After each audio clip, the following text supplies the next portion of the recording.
Good morning, student. Today we are doing third chapter of +1 class, trigonometric functions. So in this chapter, first of all we have definition of trigonometric functions. Trigonometry का meaning क्या है? ये दो word से मिलकर बना है, एक ट्रिग्नो और एक मैट्रन, जिसका मतलब होता है मेजरमेंट ऑफ अ ट्रायंगल. ठीक है, तो इसमें ट्रायंगल की मेजरमेंट करेंगे, उसको कैसे डिफाइन किया जाता है, उसके क्या क्या फंक्शन हो सकते हैं अलग अलग, उसको हम चीज़ इसमें सारे में पढ़ेंगे. तो फर्स्ट ऑफ ऑल हमारे पास आता है एंगल.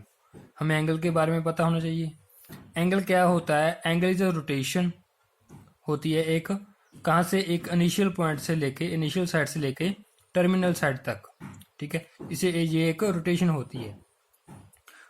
कैसे? देखो, जो इनिशियल लाइन बोली जाएगी वो हमारी है OX, और जहाँ से लेकर अगर मैं रोटेट कर दूँ, इस लाइन को रोटेट कर दूँ ऊपर की तरफ, तो OY मेरी टर्मिनल लाइन आ जाएगी जहाँ पर मैं रुक गया. ठीक है, initial line and terminal line. This is the rotation a given रे अबाउट इट्स इनिशियल पॉइंट. तो ये रे की एक क्या होगी? रोटेशन होगी.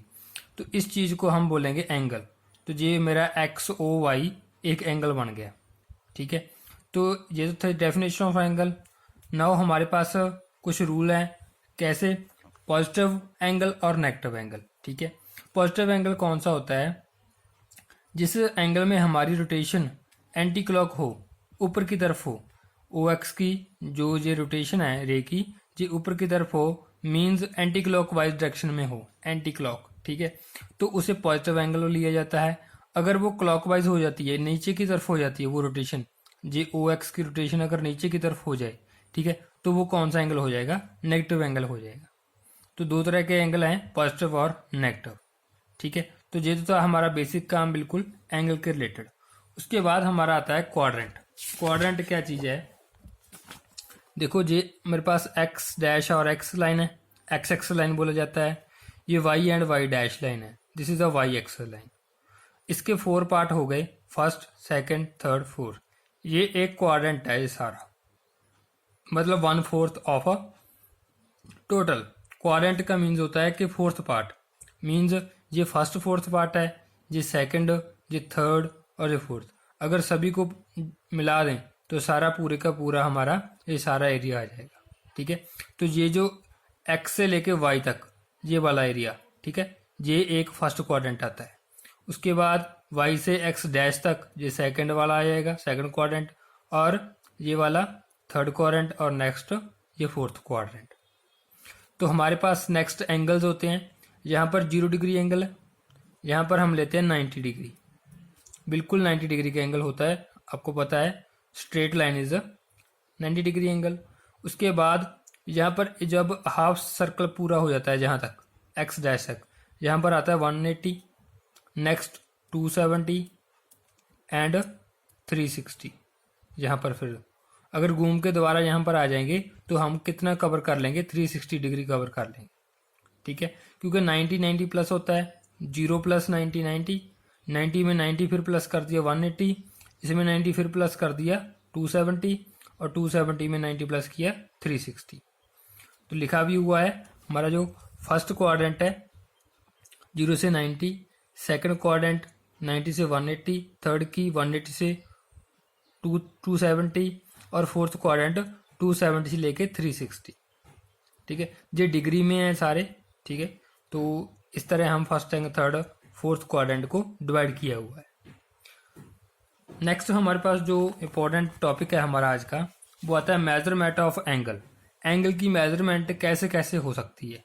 ठीक है, 3 टाइप से होती है एंगल की मेजरमेंट. पहला है कौन सा है? इंग्लिश सिस्टम है, सेक्साडेसिमल सिस्टम बोला जाता है इंग्लिश सिस्टम को. दूसरा है सेंटेसिमल सिस्टम, सेंटेसिमल सिस्टम है फ्रेंच सिस्टम है जी. ठीक है, और थर्ड वाला है सर्कुलर सिस्टम. हमने तीनों सिस्टम को देखना है कि कैसे कैसे इनको डिफाइन किया गया है. ठीक है, इंग्लिश वालों ने अपने अकॉर्डिंग इसको डिफाइन कर दिया है एंगल की मेजरमेंट को, फ्रेंच वालों ने अपना नेम दे दिया, और एक सर्कुलर सिस्टम अलग से बना हुआ है. ठीक है, तो फर्स्ट ऑफ ऑल हमारे पास आता है सेक्साडेसिमल सिस्टम. ये क्या चीज़ है? सेक्साडेसिमल सिस्टम में क्या होता है? देखो हमारे पास एक सर्कल है, हम फर्स्टली कर रहे हैं हेक्साडेसिमल सिस्टम। ये सर्कल है हमारे पास। इसमें क्या किया जाता है कि किसी एंगल को, एक एंगल को आपने 90 पार्ट में डिवाइड कर देना है। ठीक है, इसके कितने पार्ट कर दिए? 90 पार्ट्स कर दिए। एंगल को 90 पार्ट में डिवाइड कर दिया और उनको नेम किसका दे दिया? डिग्री का। कहते हैं ये एंगल क्या होगा? 90 डिग्री का एंगल होगा। उस एंगल को क्या नेम दे दिया? 90 डिग्री का। 90 पार्ट कर दिए उसके, तो वो उसको क्या कर दिया? 90 डिग्री का एंगल दे दिया। तो इसमें जो यूनिट ऑफ मेजरमेंट है, unit of measurement of angle इस डिग्री, तो डिग्री में इसको मेजर किया जाता है। ठीक है, तो जो 1 ये हमारा क्या है? ये जो 90 डिग्री है, 90 डिग्री को बोल दिया उन्होंने 1 right angle. 1 right angle, 90 degree का नेम दे दिया 1 राइट एंगल। पहले कोई एंगल पार्ट ले लिया, मान लो इतना पार्ट ले लिया। ठीक है, उसको क्या 90 पार्ट में डिवाइड करके, ठीक है, उसको क्या बोल दिया? This is the 90 degree. तो उसका नेम दे दिया हमने 1 राइट एंगल। तो अब हमारे पास 1 राइट एंगल कितना आ गया? 90 डिग्री का आ गया। सर्कल को डिवाइड कर दिया, ठीक है, एक एंगल में डिवाइड कर दिया। नेक्स्ट, ये तो 90 डिग्री था और 1 डिग्री को नेम दे दिया, 1 डिग्री को नेम दे दिया 60 minute and 1 minute equal to 60 second. ऐसे इसको डिवाइड कर दिया। 1 राइट एंगल 90 डिग्री है और 1 डिग्री किसके इक्वल है? 60 मिनट के इक्वल है, और 1 मिनट किसके इक्वल है? 60 सेकेंड के इक्वल है। तो इस तरह इसको डिवाइड कर दिया गया। इस सारे सिस्टम को बोला जाता है हेक्साडेसिमल सिस्टम। ठीक है, एक तो ये चीज़ है, ये 3 चीज़ें।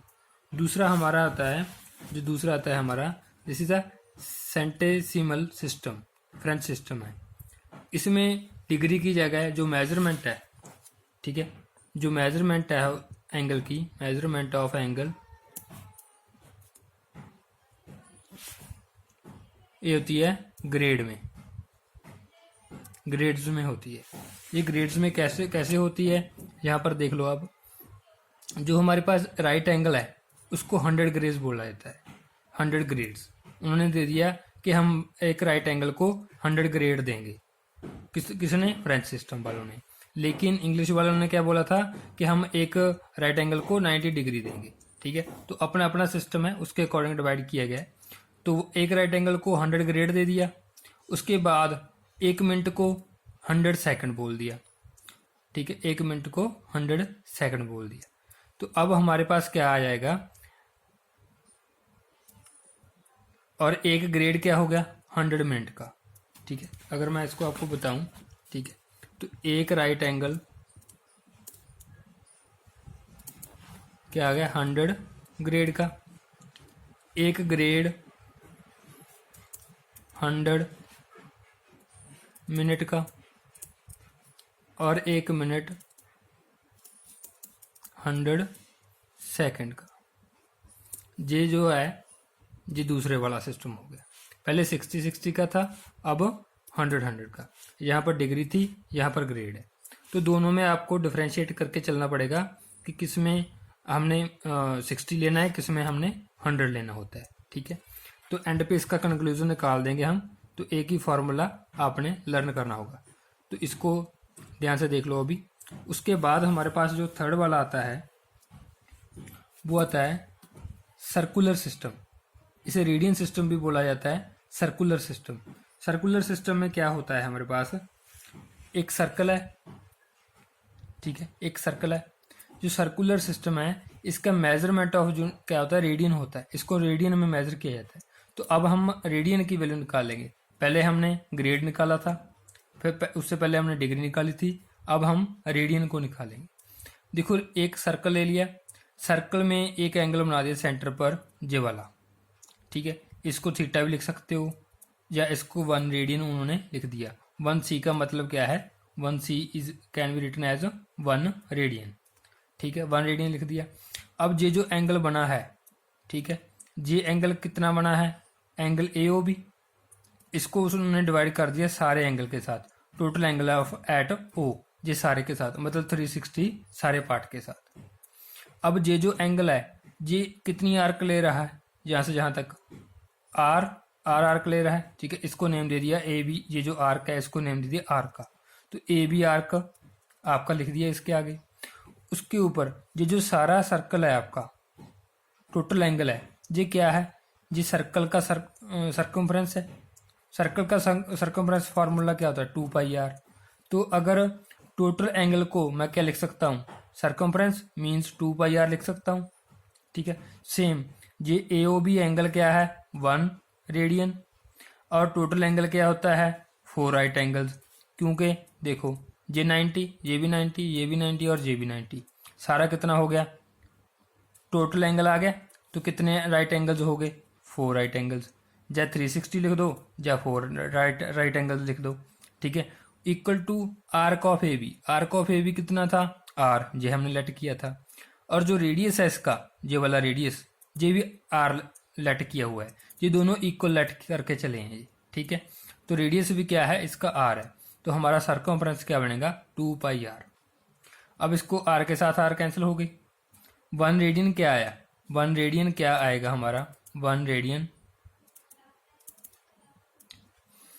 4 राइट एंगल ऊपर चला जाएगा, 4 राइट एंगल, 4 राइट एंगल।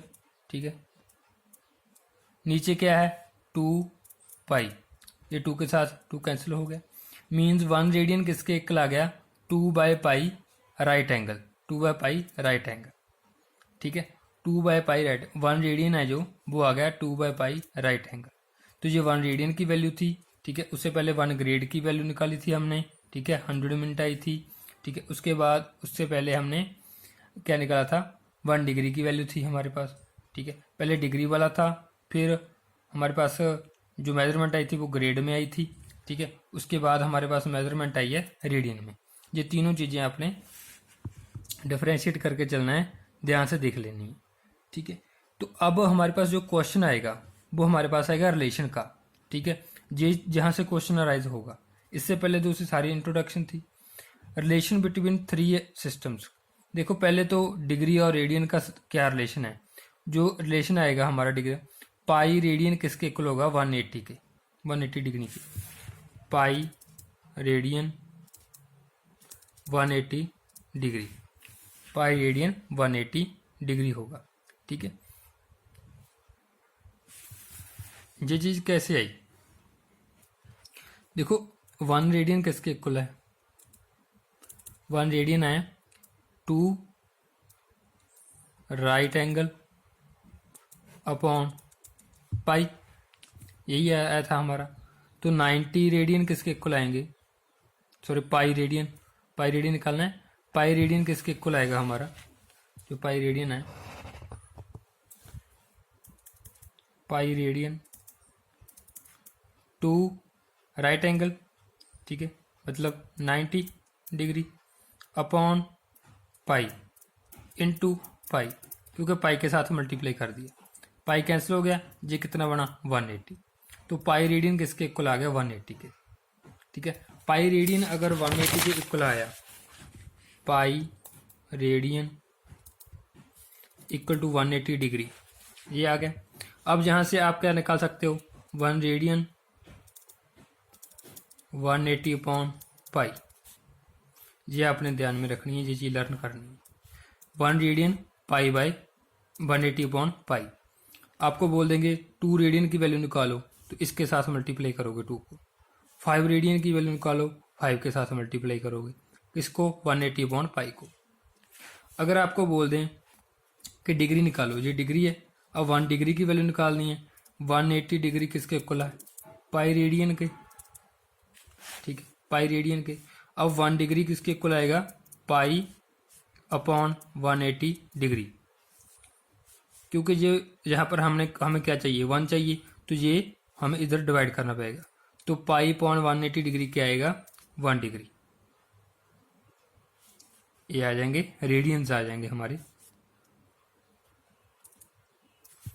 मान लो आपने 20 डिग्री निकालना है तो क्या करोगे, 20 को मल्टीप्लाई करोगे पाई अपॉन 180 के साथ, तो आपका आंसर आएगा this into this pi by 9 आपका आंसर आ जाएगा। मान लो आपने 30 डिग्री को निकालना है तो क्या करोगे, 30 इंटू पाई बाय 180, तो आपका आएगा 6 पाई बाय 6 आपका रेडियन आएगा, ये भी रेडियन आएंगे पाई बाय 9। तो जो पाई में वैल्यूज आएंगी वो रेडियंस होंगी और दूसरी डिग्री में होंगी। ठीक है, अगर आपने रेडियन में निकालनी है तो पाई बाय 180 अपॉन पाई के साथ, अगर डिग्री में निकालनी है, ठीक है, रेडियन में निकालनी है तो इसके साथ, अगर डिग्री में निकालनी है तो पाई बाय 180 के साथ मल्टीप्लाई करना।